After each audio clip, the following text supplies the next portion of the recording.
Donc, on se retrouve pour la première partie et on va voir cette cyberattaque. L'avantage, c'est que ça ne demande pas beaucoup de compétences. On va voir, on va monter en puissance, mais en théorie, avec quelques notions de base, une connaissance des commandes Unix, vous devriez pouvoir suivre le cours.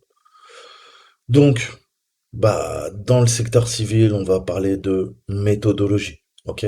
Il faut, comme tout, une méthodologie appliquée. Il faut que vous appreniez les préceptes du test d'intrusion, en fait. Quand vous lancez une cyberattaque, vous n'arrivez pas les mains dans les poches. L'attaque va se faire de façon séquentielle. Elle va se faire d'étape en étape. Aujourd'hui, dans cette vidéo, on va se focaliser sur la partie, j'ai envie de dire, reconnaissance. Ok? Donc j'irai jusqu'à la tâche 6. On va se connecter au site et on va voir un petit peu ce qu'il en est.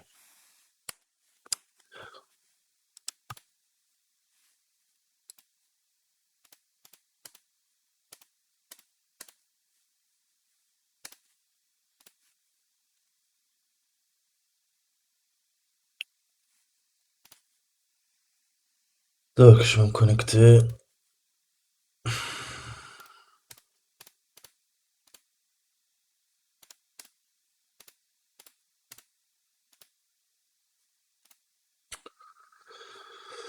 Donc on va se faire Reef, la couronne.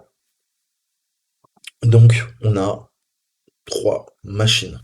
On va voir un petit peu déjà le préambule et on va rebondir, on va pivoter d'une machine à une autre. Bien sûr, il y aura une machine qui est exposée clairement d'Internet. Donc là, je vais télécharger ça déjà pour pouvoir y accéder. On a les tools, je vais voir un petit peu ce qu'il en est. Et je vais aller récupérer mon fichier de connexion aussi, puisque c'est un réseau à part.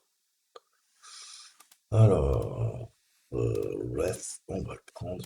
Parfait. Ok, nickel. Donc, je vais me connecter au réseau et on va voir un petit peu ce qu'il en est.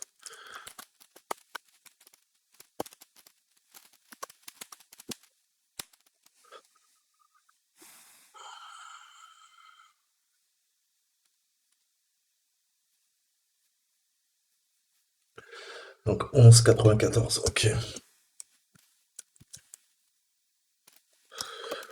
Je vais vérifier les ports sur ma machine.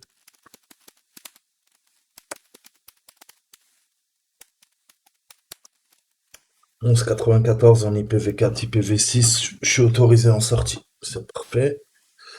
Donc ça devrait fonctionner. On va lancer le script. Et là, je suis bloqué. Donc, on est reparti. Vérifier mon pare-feu.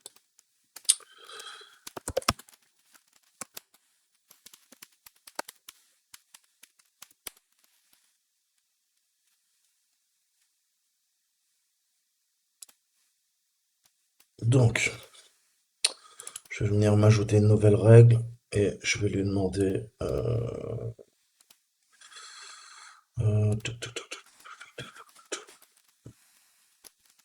open SSH, allo in, UDP, TCP, je vais lui dire bof. On va mettre le 11,84.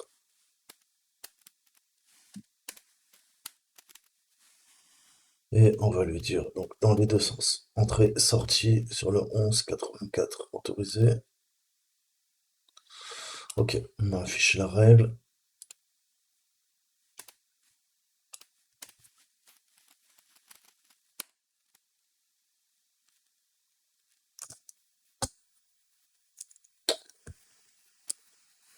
Il continue de m'emmerder.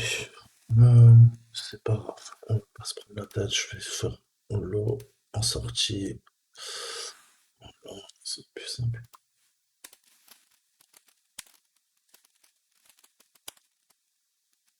Ok, là on est bon. Donc, on est connecté au réseau.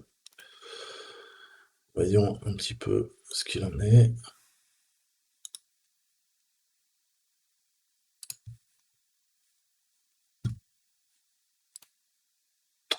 Donc vous pouvez le faire gratuitement une fois que vous avez fait 7 kill strike. Un peu comme dans Call of Duty, il va falloir bloquer, répondre à 7 questions et vous aurez accès au réseau. Ok. Euh, donc le serveur, il est en train de tourner, pas de souci. Donc ça, je vous ai fait un peu la présentation. On va accéder au réseau et on va voir étape par étape comment on procède. Là, on va voir la phase de reconnaissance. Donc j'ai connecté, j'ai lancé le truc. Ok, donc ça c'est le blabla. Voyons un petit peu l'historique. Alors, donc, comment ça se passe? On va voir un petit peu. Donc à l'improviste, il y a un vieil ami de l'université qui s'appelle Thomas Reith qui vous appelle après plusieurs années sans contact. Vous passez quelques minutes à vous confondre en erreur, à prendre des nouvelles, avant que lui vous révèle la vraie raison pour laquelle il vous a appelé. Alors, il vous dit, j'ai entendu dire que vous vous étiez lancé dans le piratage. C'est génial. J'ai quelques serveurs installés sur mon réseau domestique pour mes projets. Je me demandais si vous aimeriez pas faire un assessment, ok? Assessment to assess, en anglais, c'est une évaluation, ok? Donc on va faire une évaluation des risques, on va faire un test d'intrusion qui va nous permettre de détecter des failles et de pouvoir ensuite les corriger. Vous prenez un moment pour y réfléchir avant de décider d'accepter le poste. C'est pour un ami, après tout. Refusant son offre de paiement, vous lui dites I just do it. Ok? Je vais le faire. T'inquiète pas. Donc ça, c'est l'introduction. Donc on va se mettre dans la peau à la fois d'un pirate et à la fois d'un chercheur en cybersécurité qui fait un test d'intrusion. Donc Thomas, il nous a envoyé certaines informations quand même. Comprendre le réseau. Il est où le réseau? On va aller le voir. Tac, tac, tac, tac, tac, tac. Voilà. On a trois machines. Ok? Première étape, on va faire du guessing. On va essayer de deviner. On va utiliser nos connaissances en réseau et en architecture pour essayer de comprendre un peu qui fait quoi. Ok? Donc il y a deux machines sur son réseau domestique qui hébergent des projets et des choses sur lesquelles votre ami travaille, ok, à son rythme. Donc il fait les choses tranquillement. L'une d'elles est un serveur web, ok, et ça permet le transfert, un FTP visiblement. Donc ça sera peut-être notre chemin d'entrée en fait, notre point d'accès, parce qu'il y aura peut-être une vulnérabilité dessus. Ensuite, il y a un site web qui est géré via son serveur Git, en fait, depuis son propre PC, pardon, pour contrôler la version. Git permet de contrôler les versions, de pousser des versions, de faire du dev, et qui a été cloné sur un serveur public. Donc on va voir si on peut pas également pénétrer ces derniers. Ok? Et on sait qu'il utilise son propre PC sur le réseau, mais très clairement, si c'est son propre PC, il y a de fortes chances qu'il y ait des protections qui soient activées, que le système soit à jour, donc qu'il n'y a rien de vulnérable, et qu'il soit pas accessible par la section publique du réseau. Donc, techniquement, qu'est-ce qu'on va faire? On va se servir de cette architecture, trouver notre point d'entrée, ça sera peut-être un site web, et on va pivoter jusqu'au serveur personnel de Thomas. Partons du principe que c'est sûrement un Windows à jour avec un antivirus. Il faudra contourner tous les systèmes de protection, contourner les antivirus. On va apprendre à faire ça. Donc, qu'est-ce qu'on peut dire? Au vu de l'architecture, on va déjà cartographier avant de lancer une attaque.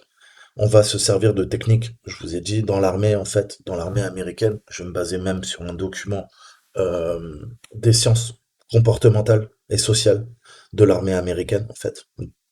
Et on a ce qu'on appelle les tactics, techniques and procedures. C'est les TTP. Les TTP, on nous apprend ça dans l'armée américaine, en fait. C'est mettre en place des tactiques, des techniques et des procédures. Je vous ai parlé de méthodologie, c'est pareil. Quand on lance une attaque, que ça soit sur le champ de bataille ou que ça soit dans le cyberespace, il va falloir réfléchir en amont à notre attaque. On va pas arriver les mains dans les poches et jouer les touristes. Il faut qu'on planifie notre attaque. Donc ça, c'est vraiment important. C'est basé sur ce qu'on appelle le flex dans l'armée américaine, en fait.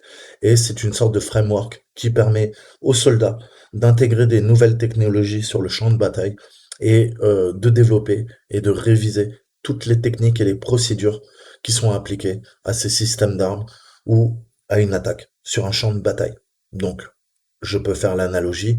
On sait que Internet, les systèmes d'information évoluent à une vitesse constante, exponentielle. On se retrouve avec des systèmes futuristes, futurs, qui n'ont pas été développés ou qui sont en cours de développement. Et c'est pareil, il va falloir définir des procédures pour pouvoir cartographier, pour pouvoir utiliser ces nouvelles technologies, que ça soit dans le cyberespace ou sur le champ de bataille. Donc il y a toute une méthodologie qui est basée sur la mise en place de procédures. On va faire des checklists exactement comme un pilote d'avion et il faudra effectuer toute cette checklist pour être sûr de ne pas avoir omis une étape lors de notre cyberattaque. Je vous ai toujours dit, la phase de reco, c'est la plus importante. Si vous lésinez, si vous faites mal votre phase de reconnaissance, c'est pareil quand vous faites de l'OSINT, quand on fait du recueil d'informations sur une cible, il faut euh, élargir au maximum, en fait, les possibilités et les vecteurs qui nous permettront d'atteindre cette cible, que ce soit des vecteurs d'attaque ou lors d'une enquête, eh ben, ne pas omettre certains sujets qui pourraient nous donner des indications et nous apprendre un peu plus sur la personne, sur la cible et connaître ses faiblesses. Ok?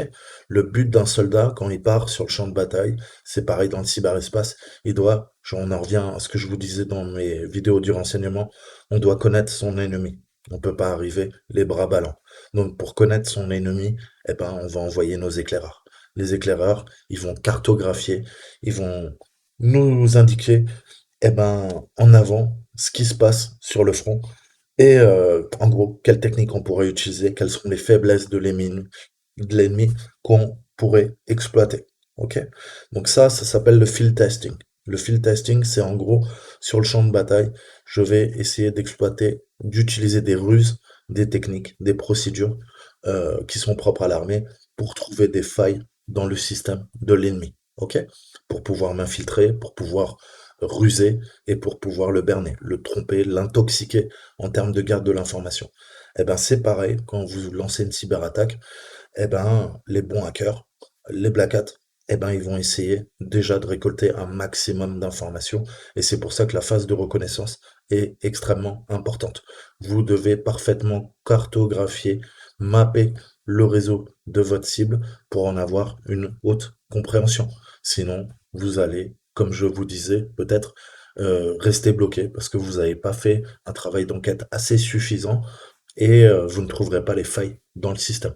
Pourquoi? Parce que votre phase de reconnaissance a été mauvaise. C'est pour ça qu'on se base sur une méthodologie. Donc sur le champ de bataille, mais vous savez que maintenant la guerre, la cyberguerre, ça existe, hein, Internet est devenu également un champ de bataille. Et ben on va mettre en place en fait toutes les techniques qui sont utilisées sur le champ de bataille et là on va les apporter, on va les convertir au cyberespace. La première étape, c'est la planification. Ok? La planification va nous permettre d'avoir une vision objective des opérations qu'on va mener sur notre cible, sur nos adversaires. C'est grâce à la planification qu'on ne va pas être surpris par notre adversaire. Ok? La phase de planification pour nous, c'est quoi? C'est cette phase de reconnaissance. On va faire une reconnaissance, un foothold sur la machine et comprendre si on s'attaque à une structure importante, si c'est le cas pour une multinationale ou d'un gouvernement étranger, on va planifier nos opérations. Qu'est-ce que va nous permettre la planification? Deuxième étape, la préparation. Ça va nous permettre de nous préparer. Alors, quand ce sont des forces vives sur un champ de bataille, ça va permettre à nos fantassins, aux troupes terrestres ou maritimes ou dans les airs ou dans l'espace ou dans le cyberespace, je vous ai parlé de la 5D, eh ben, c'est vraiment ça, ça va permettre de préparer nos forces grâce à des plans d'attaque. Ok? Ensuite, il y a l'exécution. L'exécution, elle se base, encore une fois, sur des techniques, sur des procédures qui ont été éprouvées. Vous n'allez pas improviser. Il n'y a pas de place dans la cybersécurité pour improviser. C'est pour ça qu'il faut une méthodologie stricte et avoir les fondamentaux, avoir les règles de base et connaître et savoir exactement comment va se dérouler le plan. Je vous fais une métaphore. Si vous êtes un méchant garçon, vous voulez braquer une banque, eh ben, en amont, vous allez planifier, vous allez préparer, vous allez exécuter, vous allez mettre en place ce qu'on appelle l'implémentation de vos techniques pour faire quoi? Ben, l'assessment. OK? Pour passer à l'évaluation. L'évaluation ou à votre plan d'action. Donc c'est pareil, plus on s'attaque à une cible importante et qui est bien défendue, plus ces étapes vont prendre du temps. Et les étapes de planification, de préparation sont extrêmement importantes avant de passer à l'exécution. Et après, il y a un principe, ce qu'on appelle l'ORETEX dans l'armée, c'est le retour d'expérience. Ok?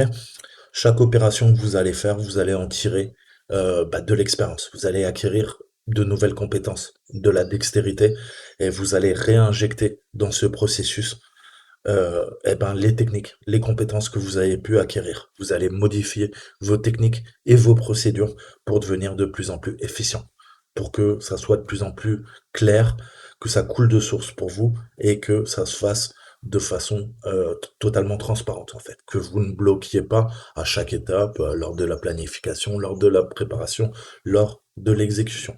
Ces trois étapes après vont permettre d'améliorer vos techniques de hacking, vos techniques, vos schémas de pensée pour savoir où il faut aller chercher. Vous allez utiliser votre flair et plus vous ferez d'attaques, plus vous allez devenir compétent. Ok? Ça, c'est vrai dans l'armée, comme c'est vrai quand on fait des cyberattaques sur le net. Ok? Donc ça, c'est vraiment important. Comprendre que, je vous ai dit, à un certain niveau, en fait, en informatique, vous allez voir qu'il y a une limite très poreuse entre le secteur civil et le secteur militaire.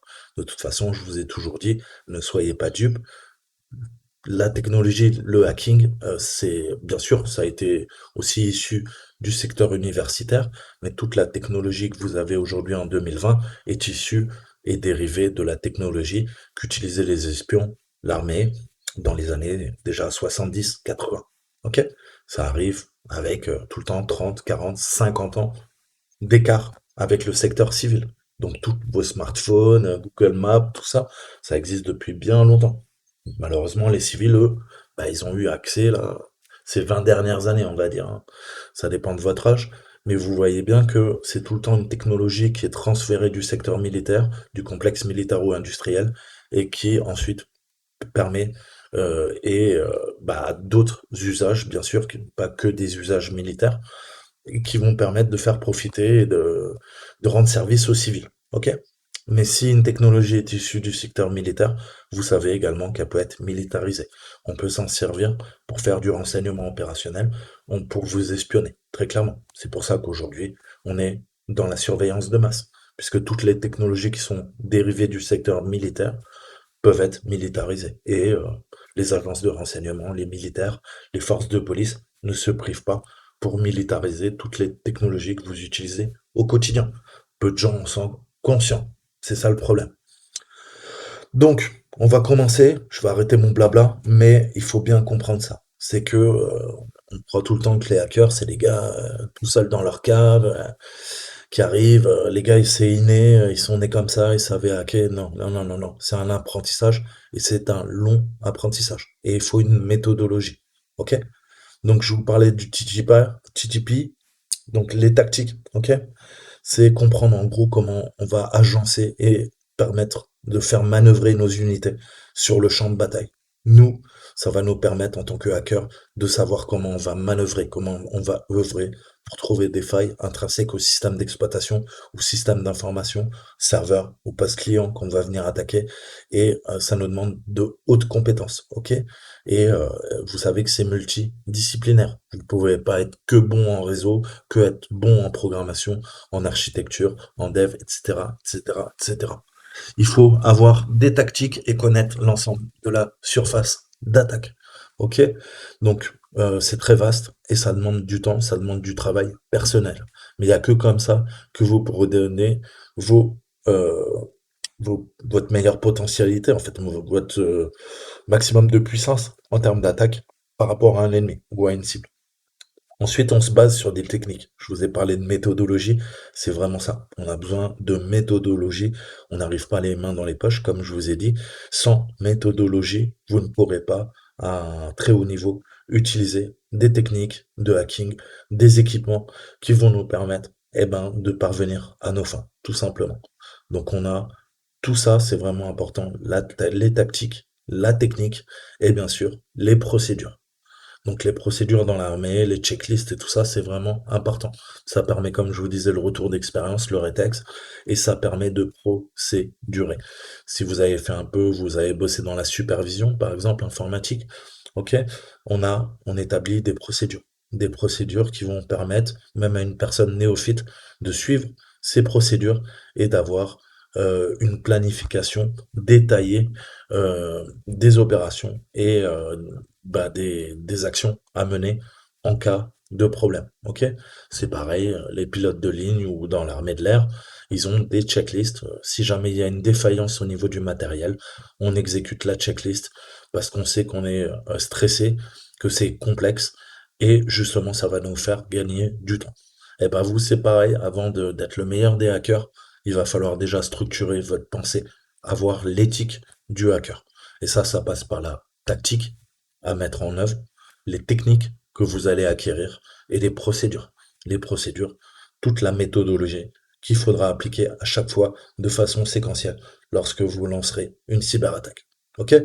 Donc ça, c'est un peu le blabla, mais il faut bien comprendre que c'est pas que être bon en informatique, c'est avoir la mentale d'un hacker, avoir la philosophie. Ok? Et heureusement, le secteur militaire, ouais, peut nous apporter beaucoup d'informations. Et vous pouvez faire de l'OSINT, et je vous mettrai même le PDF, si vous voulez, de l'armée américaine, qui vous explique comment prendre l'ascendant, rédiger de bonnes procédures, former votre personnel, et prendre l'ascendant sur notre adversaire, sur notre ennemi. Parce que ça a toujours été le but depuis la nuit du temps, la nuit des temps. Donc, on va se focaliser là-dessus et là, je vais vous montrer la méthodologie. Je vais m'appliquer naturellement sur les cours qui vous sont donnés avec Try Avec Me et on va voir ça ensemble. Donc de façon séquentielle. Il y a beaucoup de choses que, à mon avis, vous connaissez déjà. Donc au début, ça va pas être très intéressant, mais vous voyez que il y a de nombreuses étapes et je découvrirai toutes jusqu'à qu'on arrive à la fin. Ok? Piratage et débriefing et pensée finale, ok? Mais on va voir de l'énumération, on va voir de l'escalade de privilèges, on va voir les techniques de post-exploitation, exfiltration des données, installation de portes dérobées, comment on peut faire de l'évasion, c'est-à-dire échapper au système de détection et des antivirus, voir comment on peut exploiter des POC, des Proof of Concept, comment on peut réutiliser certains exploits publics pour s'en servir, comment on gère un command and control. Le command and control va donner des ordres au botnet, ok, à notre armée de bots. Et les bots, c'est un peu comme des fantassins. Chaque bot que vous avez déployé sur une machine, sur Terre, c'est votre armée de l'ombre. C'est comme dans Mr. Robot, c'est la Dark Army. Ok? Chaque ordinateur qui est un bot est un zombie. On peut lui envoyer des informations, on peut exfiltrer des informations à partir de nos bots. Et comme dans l'armée, c'est centralisé. On a un HQ, ok? On a un centre de commande et de contrôle, ok? Donc il va passer les commandes, le botnet, le réseau de bots va utiliser ces commandes et on va pouvoir les contrôler en retour parce qu'on va pouvoir leur demander de faire des actions malicieuses et d'exfiltrer des données. Tout ça, n'importe quelle cyberattaque d'ampleur étatique, les services de renseignement utilisent aujourd'hui ce qu'on appelle du C2C, ok, dans l'armée. Et encore une fois, je vous dis, j'utilise des termes militaires puisque c'est issu du secteur militaire. Ok? La notion de command and control, c'est un terme militaire. Et donc, on va voir comment on peut centraliser via un serveur une cyberattaque. Et c'est ce qu'on appelle, c'est les attaques les plus dangereuses. Ce sont ce qu'on appelle des menaces avancées persistantes. En anglais, on appelle ça des APT. OK? Advanced Persistent Threat. Ensuite, on verra comment exploiter un serveur Git. Ok, guide qu'on utilise au quotidien dans le dev, vous savez, eh ben là, on va voir comment on peut exploiter un serveur Git. Ça sera vraiment intéressant. On verra la stabilisation, la post-exploitation. Et on verra ce principe de pivotement. Ok? Pivotement à la fois vertical ou pivotement latéral. Le vertical, on appelle ça une escalade de privilèges. Ok? Et le latéral, ça va nous permettre de passer de machine en machine. Donc on verra l'énumération, les fameux proxy chains qui nous permettent en fait de passer par une chaîne de proxy qui va venir camoufler nos traces en fait, hein, et on va devenir anonyme en fait. Plus vous passez par des proxys, c'est comme des sauts de puce, plus ça va être dur de vous retracer. En plus, si vous ajoutez des composantes comme bah, du tunneling via SSH, si vous utilisez des VPN ou des VPS ou le réseau Tor, ça va encore plus complexifier puisque vous pourrez passer littéralement par des centaines de machines avant d'atteindre votre cible. Ok? Donc, on va essayer toujours de rester le plus furtif possible, comme un bombardier. Ok? On va voler sous la couverture radar. Le but, c'est de ne jamais se faire détecter. Les meilleurs hackers lancent des cyberattaques d'ampleur, des APT, et restent pendant des mois, voire des années, dans un système d'information, et ils ne sont pas détectés. Ok? Ça, c'est un bon hacker. C'est pas Dédé qui suit des tutos et qui utilise bah, les scripts des autres comme un script qui dit et qui pense qu'il va pouvoir faire une cyberattaque, qui va venir s'attaquer à un poisson beaucoup plus gros que lui et qui va finir en prison. Ok? Et puis il y aura sa maman qui va lui apporter les oranges.